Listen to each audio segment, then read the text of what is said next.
दोस्तों, जब हालात काबू से बाहर हो जाए, दुश्मन हर रणनीति को ध्वस्त कर दे और हालात बेकाबू हो जाएं, तब एक ही नाम सामने आता है, स्पेशल फोर्सेस। ये वो जांबाज योद्धा होते हैं जो मौत से आंख मिलाकर उसे भी मात देना जानते हैं। इनकी ट्रेनिंग इतनी कठिन होती है कि आम इंसान उसका अंदाजा भी नहीं लगा सकता। हफ्तों तक बिना सोए, महीनों तक जंगलों और पहाड़ों में रहकर दुश्मन को उसके घर तक जाकर खत्म करना, यही है इनकी पहचान। स्पेशल फोर्सेस का काम सिर्फ लड़ना ही नहीं, बल्कि उन मिशनों को पूरा करना होता है जिन्हें पूरा करना नामुमकिन माना जाता है, चाहे वो आतंकवादियों के चंगुल से मासूमों को बचाना हो, दुश्मन की धरती पर जाकर सर्जिकल स्ट्राइक करना हो, या फिर ऐसी गुप्त कार्रवाई करना हो जिसके बारे में दुनिया को सालों बाद पता चले। भारत हो या अमेरिका, रूस हो या ब्रिटेन, हर देश की सबसे बड़ी ताकत उसकी स्पेशल फोर्सेस होती है। तो आइए इस वीडियो में हम भारत की उन टॉप 10 स्पेशल फोर्सेस के बारे में जानते हैं जिनकी बहादुरी और जज्बा हर भारतीय को गर्व से भर देगी।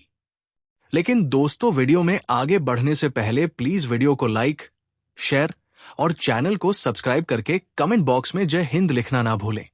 तो चलिए शुरू करते हैं। मार्कोस। मार्कोस का पूरा नाम है मरीन कमांडो फोर्स, जो भारतीय नौसेना की एक विशेष इकाई है। इन्हें मरीन कमांडो या दाढ़ी वाले फौज के नाम से भी जाना जाता है, क्योंकि वे अक्सर अभियानों के दौरान दाढ़ी रखते हैं ताकि वे स्थानीय लोगों के बीच आसानी से घुल मिल सके। इनकी स्थापना 1987 में हुई थी। मार्कोस की ट्रेनिंग इतनी कठोर होती है कि केवल 10% से 15% उम्मीदवार ही इसे पूरा कर पाते हैं। मार्कोस कमांडो जल, थल और वायु तीनों माध्यमों में ऑपरेशन करने में माहिर होते हैं। इनका मुख्य काम समुद्री अभियानों, आतंकवाद विरोधी और बंधकों को छुड़ाने जैसे मुश्किल कार्यों को अंजाम देना है। वे कश्मीर की वूलर झील में भी कई सफल ऑपरेशन कर चुके हैं, जिससे पता चलता है कि वे बर्फीले और ठंडे पानी में भी काम करने में सक्षम हैं। इनकी ट्रेनिंग दुनिया की सबसे कठिन ट्रेनिंग में से एक मानी जाती है।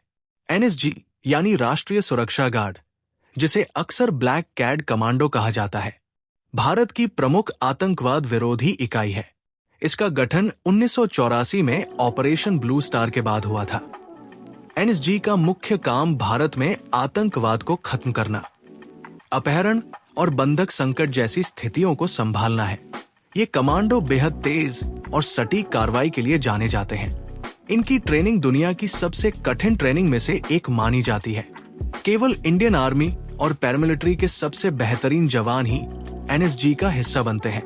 26/11 मुंबई हमलों और पठानकोट एयरबेस हमले के दौरान इनकी भूमिका बहुत महत्वपूर्ण थी, जहां उन्होंने आतंकियों का सफलतापूर्वक मुकाबला किया और नागरिकों को बचाया। Para SF para special forces भारतीय सेना की सबसे पुरानी और सबसे प्रसिद्ध स्पेशल फोर्स है। इनकी स्थापना 1966 में हुई थी और ये भारतीय सेना के पैराशूट रेजिमेंट का हिस्सा है।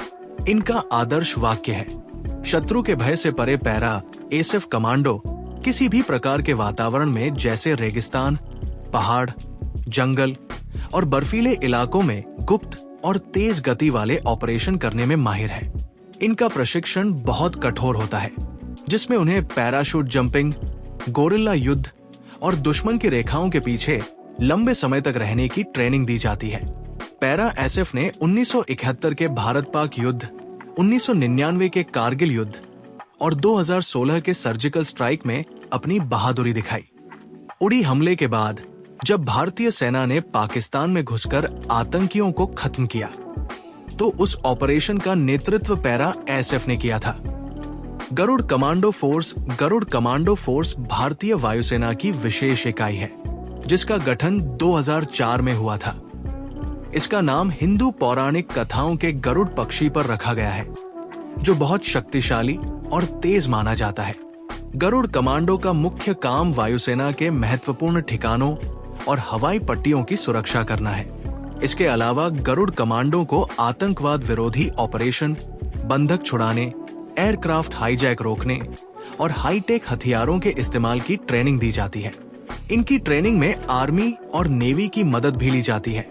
गरुड़ कमांडो अपनी लंबी और कठिन ट्रेनिंग के लिए जाने जाते हैं, जो लगभग 72 हफ्तों तक चलती है, जो भारत की किसी भी स्पेशल फोर्स की सबसे लंबी ट्रेनिंग अवधि है।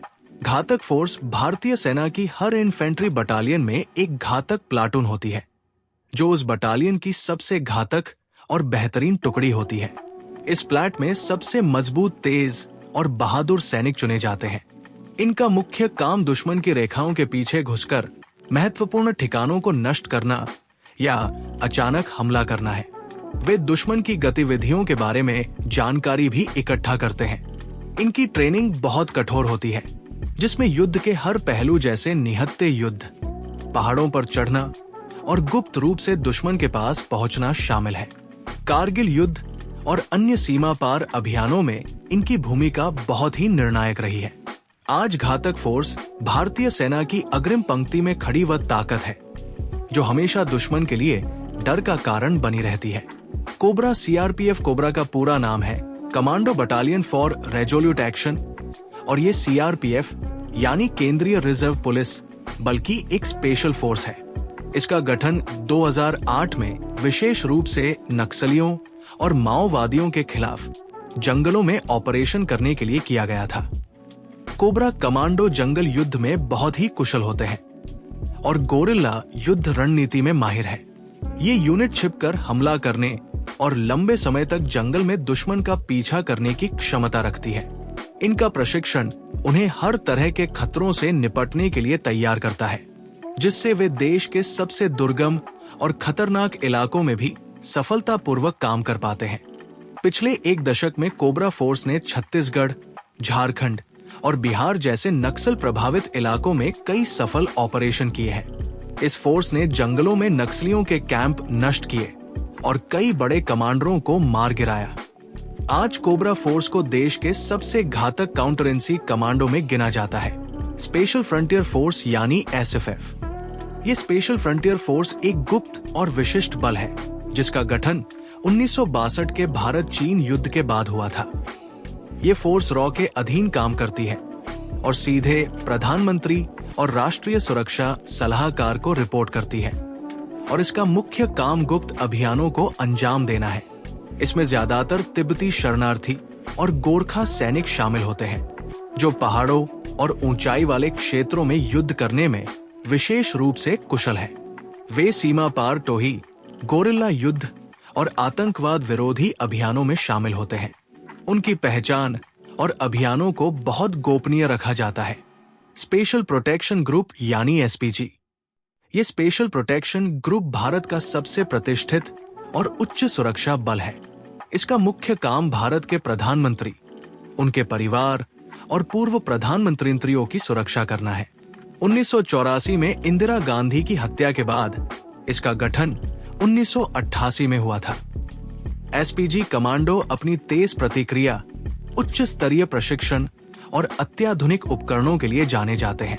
उनकी ट्रेनिंग में शारीरिक दक्षता के साथ साथ खुफिया जानकारी इकट्ठा करना और अचानक आने वाली स्थितियों से निपटना भी शामिल है। एसपीजी कमांडो हमेशा प्रधानमंत्री के साथ रहते हैं और किसी भी परिस्थिति में उन पर हमला होने से रोकने की जिम्मेदारी उठाते हैं। इनके पास सबसे आधुनिक हथियार, बुलेट प्रूफ वाहन और हाईटेक गैजेट्स होते हैं। आज एसपीजी भारत की सबसे महत्वपूर्ण सुरक्षा एजेंसी है, जो देश के प्रधानमंत्री को किसी भी खतरे से बचाने के लिए हर समय तैयार रहती है। फोर्स वन महाराष्ट्र पुलिस की एक विशेष कमांडो यूनिट है, जिसका गठन 26/11 मुंबई हमलों के बाद 2009 में हुआ था। इसका मुख्य उद्देश्य मुंबई जैसे महानगर में आतंकवादी हमलों और आपातकालीन स्थितियों से तेजी से निपटना है। इसका गठन इस बात को ध्यान में रखकर किया गया था कि मुंबई जैसे शहर में एनएसजी के पहुंचने में समय लग सकता है। फोर्स 1 कमांडो को शहरी युद्ध, आतंकवाद विरोधी अभियानों और बंधक संकट को हल करने के लिए प्रशिक्षित किया जाता है। वे सबसे आधुनिक हथियारों और तकनीक का उपयोग करते हैं और शहर की सुरक्षा में एक महत्वपूर्ण भूमिका निभाते हैं। भारत तिब्बत सीमा पुलिस यानी एटीबीपी ये देश की सबसे बहादुर और मजबूत फोर्स में से एक है। इसकी स्थापना 1962 के भारत चीन युद्ध के बाद की गई थी। दुश्मन को जवाब देने और ऊंचाई वाले इलाकों की सुरक्षा के लिए बनाई गई ये फोर्स आज भी हिमालय की बर्फीली चोटियों पर तैनात रहती है। सोचिए, जहां इंसान सांस लेने में भी मुश्किल महसूस करता है, वहां 9,000 से 18,000 फीट की ऊंचाई पर ये हिमवीर दिनरा हमारी सीमाओं की रक्षा करते हैं। आईटीबीपी के कमांडो सिर्फ सीमा पर तैनात नहीं रहते, बल्कि आतंकवाद रोधी अभियानों, आपदा राहत और रेस्क्यू मिशन में भी सबसे आगे रहते हैं। कड़कड़ाती ठंड, बर्फीले तूफान या दुश्मन का खतरा कुछ भी इनके हौसले को नहीं तोड़ पाता। सच कहा जाए तो आईटीबीपी हमारे देश की बर्फीली ढाल है, जो हर पल ये सुनिश्चित करती है कि भारत की सरहदें सुरक्षित रहें। जब भी इन हिमवीरों का नाम आता है तो सीना गर्व से चौड़ा हो जाता है। तो दोस्तों, ये थी भारत की टॉप 10 स्पेशल फोर्सेस, जिनकी बहादुरी, अनुशासन और बलिदान हर भारतीय के दिल को गर्व से भर देता है। बाकी आप इस वीडियो के बारे में क्या सोचते हैं? अपनी राय कमेंट बॉक्स में जरूर लिखें।